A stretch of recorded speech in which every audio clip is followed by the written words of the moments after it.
Some really interesting things happening in the Enneagram chat group, which was titled Enneagram Philosophical Musings, and I just retitled it, Are All Systems a Little Richard? Because that was a typo that came up instead of a little rigid.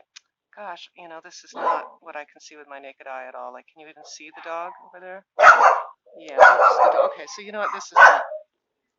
There's a lot of barking today. This is a neighborhood with a lot of dogs, and there's a lot of barking. Okay, you know what? I'm just gonna stop. Abort, abort. Papicitos. Oh, are you barking at me, sweetie? You're the one who always looks up at me. You must be a dude. Are you an alpha dude, dog? Papicitos, papicitos. What are you? They're sniffing the gate and they're egging me. When I arrived Sunday night, that's part of why this visit's been so hard. When I arrived Sunday night, all of a sudden this German Shepherd next door started barking like 5 feet away from my face. I mean, through a fence, but it was. I have a very strong startle reflex, which is kind of a trauma thing. And I went, and then I was like, oh fuck. And then for some reason, I couldn't pick up the bag I was trying to pick up, and I was kind of stuck in front of this dog that was barking at me too much. And suddenly the wind picked up a lot, and there was a really strong wind chill. And I got annoyed with my boyfriend because I had asked him in about 40 minutes to come help me with the bags, and he's not always that good about that. He's got his own. He's got a disability that makes it kind of hard to do that kind of stuff. And also he's got the disability of a really demanding job. I've filled in for him at the job. I'm not just being like, oh, I've done his job for him. One weekend and then for 6 days in July. And he said it was pretty light duty compared to what he does because he supervises revisions as well as doing like the hospitality side. And there was a half occupancy when I was doing it, and he's does it when it's at full occupancy plus he's supervising revisions. And when I did it, what I noticed about it was it starts at 6 a.m., it ends at midnight, and there's always something to do. I never got to watch TV for more than 15 or 20 minutes, and when I was watching Legion, a wonderful show with Matthew Crawley guy from Downton Abbey, when I was watching, and I was just so addicted to that show. I was binge watching it because it was a new season and I was discovering it for the first time. So I was trying to catch up with everybody else. Amazing show. It's the best comic book adaptation certainly ever on television. It's right up there with the best movie adaptations. It's a psychedelic psycho drama with some comedic aspects. It's everything. It's fantastic. It's got John Hamm in it. It's so good. It's kind of like good in the way Black Mirror is, but less gimmicky and dark.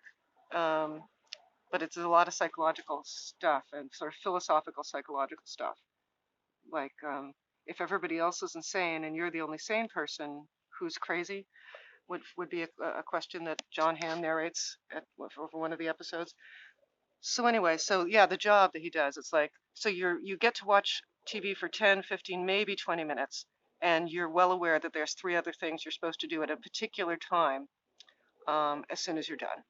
And then my mom kept calling and calling and calling, and I said, I'm doing a really demanding job, Mom, please. No, she kept texting. I said, I get almost no downtime, and this is a very demanding job. Would you please stop texting? So she called. So that's my life. So anyway, I understand quite well what his job is like because I've done it. And then when he came back, I said, I don't know if I can do that again because, that was really hard. And he said, well, you have to because you're the only person on earth who can. And I was like, yeah, you've definitely got an 8 fix. Enneagram system, Sufi system.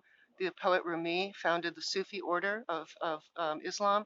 I think if you have problems with Islam, which after perusing the Koran one afternoon in my mom's hallway, there are, my mom lives in a senior and disabled living community where in the hallways there are couches and tables and chairs, comfy stuffed couches and tables and they're not stuffed tables, comfy stuffed couches and chairs organized around tables and my mom's artwork and so you can sit there. And my mom insisted on smoking. She would never smoke around my late husband, but the minute he left, because he would sometimes come for dinner and then leave early, and I would stay longer to keep her company, and then she would whip out the cigarettes immediately.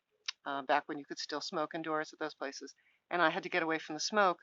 And I went to the hallway and I took her small copy of the Quran, and I looked at about 12 different pages at random, and 11 of them were about our Lord will smite, our Lord will smote, the river will run red with the blood of our enemies and the infidels. So I was not impressed, but I love Sufism. It's like judging, the Grateful Dead on the basis of Appalachian hymns or something, or Gershwin. trying to say that, well, Sufism is, like my boyfriend at one point said, well, maybe the tarot is more fluid than the enneagram because paganism is more fluid than Islam. And I was like, yeah, don't think of the enneagram as reflecting Islam, whatever you think of Islam. The enneagram reflects Rumi and the Sufis, which are their own thing, as people have called them, the hippies of the Islamic world. Again, I've also heard some great things about Islam. I don't know. The only research I ever did on my own was sitting in the hallway, escaping my mother's cigarette smoke, and looking, hello, third doggy. Oh, it's two. I wonder what the relationship is between these dogs. I think they're siblings. I think I saw them when they were puppies, and there were like 8 of them. And they were on that back porch, and they were climbing all over each other. And oh my God. Yeah, I would really like to pay credit card. I can't right now.